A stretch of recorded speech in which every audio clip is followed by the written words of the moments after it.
Welcome to Fast Politics, Paul Krugman. Hi there. Really glad to have you. The economy is both good and bad or hiddenly bad. Oh boy, it is not great to use the technical term. It's not a disaster, at least not yet. This is not a recession. We don't think. We're probably still adding some jobs. The economy is still growing, but it is not great. And particularly, first of all, there's affordability. A lot of people are finding stuff expensive. And it's also an economy in which not that many people are unemployed, though that number is going up. But if you should happen to be out of a job, finding a new one has gotten really, really hard. So this is kind of a dreary, bleak economy in a lot of ways. Again, it 1933, it's not, but it's not good. Yeah, so let's talk about that because it's like not 1933, but is it sort of the mid 70s? Well, inflation is nowhere close to those levels, right? There was a point Right. there when we had 14% inflation, and it's more like 3 plus or something, although, it depends on what you're looking at. But and unemployment is, 4.6%, although if you look at a broader measure, it's close to 10%, but that was way higher in 1980. So it's not even, it's not 2009. It's not the aftermath of a financial crisis. The thing is that what's your comparison? The worst the U.S. economy has ever been? No, it's not the worst it's ever been. Is it the economy that Donald Trump promised in 2024? Boy, nowhere close. And is it the economy he claims to see?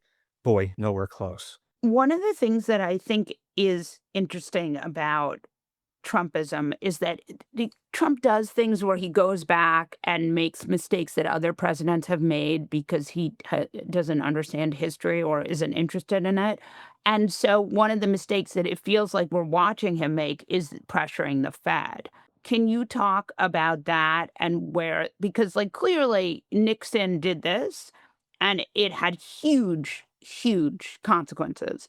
That's right. Nixon did it. The United States, that's a one time, that's the only really bad time for the United States. But Nixon did it and helped to set off the inflation of the 1970s because the Fed basically printed money to help him win the 72 election. And then we all paid a price afterwards. But there are much, much worse and more recent examples. So a lot of us are looking at Turkey, where there's a Trump like figure, President Erdogan, who pressured their equivalent of the Fed to roll the printing presses, listened to some crank economists who told him that would be great, and he managed to get inflation up to 80% before he finally realized that, hey, maybe the people saying this is a bad idea have something, are onto something. I will expand on this for a bit if you Yeah, bear with me. please. The thing about the Federal Reserve, so it's a kind of mysterious institution and is all very technical and so on. The main thing to say is that the big problem with Fed policy is that it is so easy to use. You want to cut taxes or increase spending or whatever it is you want to do. Normally, you have to pass legislation, it has to go through Congress, it has to go through hearings and so on. The Fed can change interest rates on a dime. It's literally a bunch of people in Washington have a meeting, vote.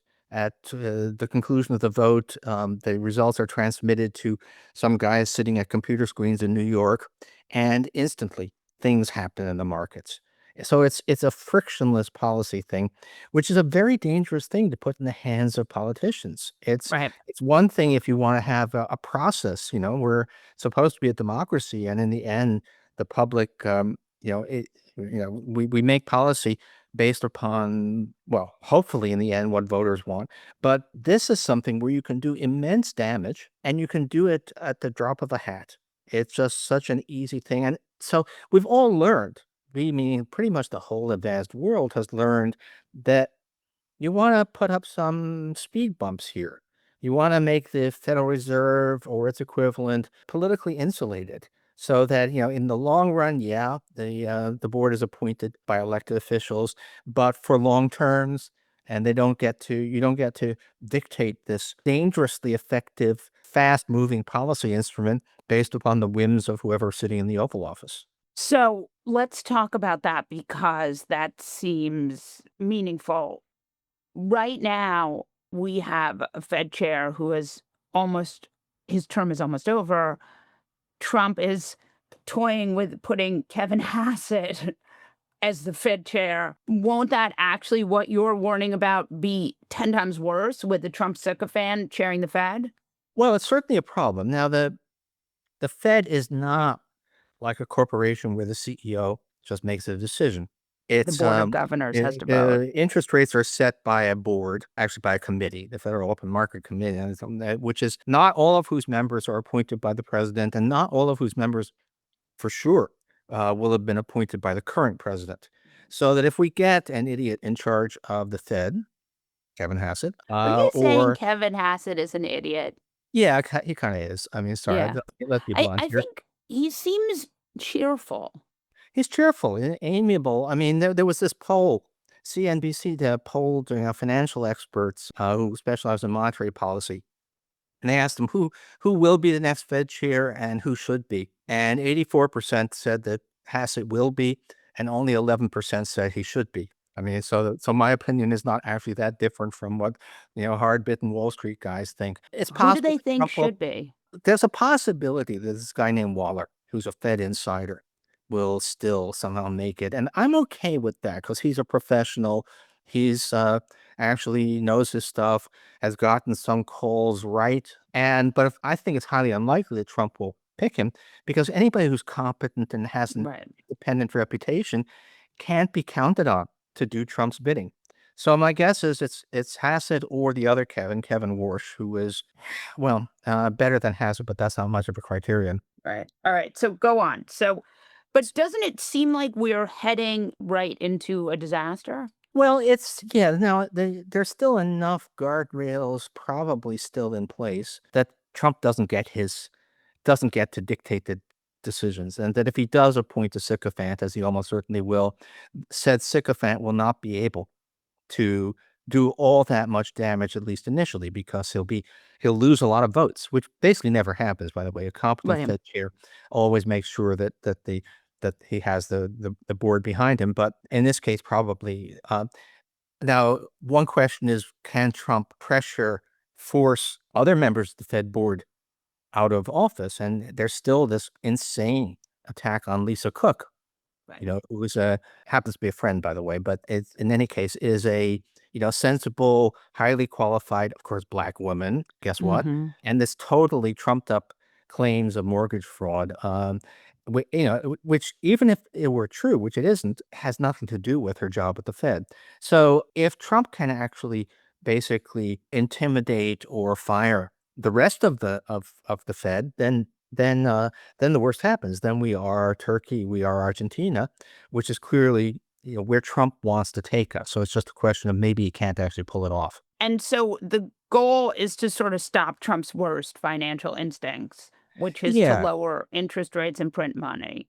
Yeah. I mean, sometimes you do want to, if this latest jobs report was pretty weak, which kind of reinforces the case that maybe the Fed does want to cut rates. There are few people on the planet I would trust less with this decision than Donald Trump. Yeah, 100%. So let's talk about like some of the information that we're getting now from, like, for example, Trump fired the head of the Bureau and Labor and Statistics that was in the earlier in this season. Like, do you trust the data coming out of there? And do you trust data from this admin writ large? Okay, for now, yes. I mean, on Bureau of Labor Statistics, I mean, Trump fired the head of the bureau because he didn't like a number, but the acting head is another long-term professional, and this is an organization that has a long professional Right. ethos, and there's a lot more that goes into producing those reports, I think, than people like Trump imagine. You can't just take a Sharpie and pencil in a few numbers. It'll be obvious that they were faked. So we would know if they were faking it, and that's not happening yet. This latest jobs report is not something Trump wanted to see. And his attempt to install this guy, Antony, who was chief economist at the Heritage Foundation, and also, of course, being a Trump kind of guy, is a real piece of work. Turns Right. out that he had a private Twitter account that was full of grotesque stuff. Why do they all have private Twitter? Why do you have to tweet racist stuff? Like, if you think you're gonna get a big job, why not just I abstain? I think basically, yeah, it's as I was just really saying, it's kind of like how members of the Italian criminal class get disfiguring tattoos. It's kind of a Right. mark of loyalty. Yeah, this guy was really, I mean, he might have gotten the job. God help us, he really is doesn't know his stuff at all. And but this came out. I was curious. It turned out that on his Twitter account he had repeatedly accused me personally of being a pedophile. So what Right. the hell? And by the way, he's still chief economist at the Heritage Foundation, which should tell you something about heritage. Yeah, it should. Yeah. Cooking the books. I won't say it can't happen. It very much can. I mean, we've seen it happen in other countries. It's a bigger project, I think, than they appreciate. So Right. if they start, if there's a cooked BLS report, I will immediately be getting 73 texts from people connected with the agency saying you should, all hell has broken loose here. Now, Yeah. CDC, if we have a major, we already have a major measles outbreak, but if we have major infectious disease outbreaks, actually, I We're do f not now trust any numbers we may be getting out of RFK Jr.'s Centers for Disease Control. Yeah, I mean, undoubtedly. Look, Trump is not popular. His numbers on the economy are terrible. The tariff situation, he's already said that if the Supreme Court finds against him, he'll figure out another way to do it. You think there's any world in which Trump takes the off ramp on the tariffs? It's possible that he might. Trump has no idea what is going on in the world. I think he sincerely believes that the economy is great, that he sincerely believes that the American people love tariffs, because who's going to tell him no? I Right. mean, he's surrounded completely by Sycophants. sycophants and yes people, and of course he himself. I had people saying, when was the last time he bought groceries? Probably he never in his life bought groceries. I mean, this is a guy who's completely insulated from the reality of life. So when things are going badly, his first instinct is to insist on an alternate reality. Yeah, he has an off ramp, but I don't think he's going to take it. What is the biggest pressure right now on the economy? Is it the tariffs? Because it feels like I mean, I feel it in my day to day life tariffs. Like clothing is more expensive and olive oil is more expensive. But is that the biggest down pressure that the economy has right now? Or is that just the consumer economy? Well, for now, it's the biggest down pressure. But if you want to ask what really scares me about the economy in the next year or so, it's not the tariffs, which are doing damage, but people do maybe they overhype the damage the tariffs do. It's real, and you forgot to mention that the good that really is an essential for me, which is coffee, which is way more Right. expensive. But I'm worried, very worried about this whole AI thing, where our economy, we would be in a recession now if Right. it wasn't for this boom in data center construction. Right. And it's very, very hard to see multiple things. It's very hard to see how companies can possibly make enough money to justify the spending. There are a lot of ways in which AI is. I talk to people. It's kind of, yeah, it's not, it's real, it does stuff, but it's kinda hitting a wall in terms of what it can do, and they're running out of electricity. This is supposed to be its intelligence, it's this thought, it's abstract, but it actually turns out to consume a hell of a lot of kilowatt hours, Oh, and, yeah. um, and we don't really have the electricity generating capacity to support this thing, especially with Trump canceling all of the renewable energy projects. So, there's a lot of ways. There's kinda like 3 different ways that the AI bubble can burst. And when it does, with consumers already strapped because of tariffs and weak job markets, then it's very easy to see the economy sliding. What are the three ways in which it can crash?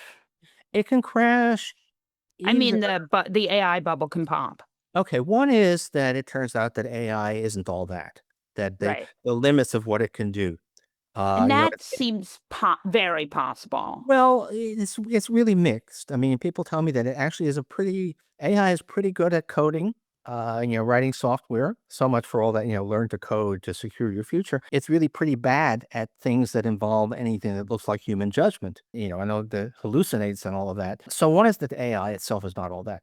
The other is that AI is fine, but it's not profitable. The idea was that that Sam Altman was going to build a company and he'd be so far ahead and he'd rake in the profits. And it turns out that there are multiple other companies that have AI models that are about as good as what he can do. And the Chinese have been developing a more sort of modest approach with less comprehensive models that are much cheaper to run, and they may be the winners in this, but it may end up basically that this is a it ends up being kind of a competitive industry where nobody's earning a lot of profits, and then these companies are on the hook for enormous amounts of money. They borrowed, they signed long-term leases, and so you can have a financial disaster. You can have a successful technology that's also a disaster, like the telecom boom in the 90s. You know, most of the promises about what fiber optics would do for us came true. Most of the companies that were making those promises went bust. And the third Wow. way is just the power shortage. I mean, the more I look into the electricity supply issue, the worse it looks. And the irony of that is, like, had Trump not been so furious about, like, solar and wind, you could have, like, there's a reason that Texas's grid is more adaptable, and it's because they have solar and wind. The thing about not only is renewable is cost competitive with fossil fuels, or more than cost competitive, and it's also much faster to develop. You can install rooftop solar en masse with a few months lead time. You have to wait years now to get a new gas turbine. If we are faced with this big expansion of electricity demand coming out of data centers, really, there's no good way to get the stuff in place soon enough, unless and then you have Trump actually canceling already partially completed solar and wind projects. So yeah, this is where his anti woke energy thing collides with his AI buddies. Paul, thank you for coming on. Will you please come back in January? Happy to do so if America is still there.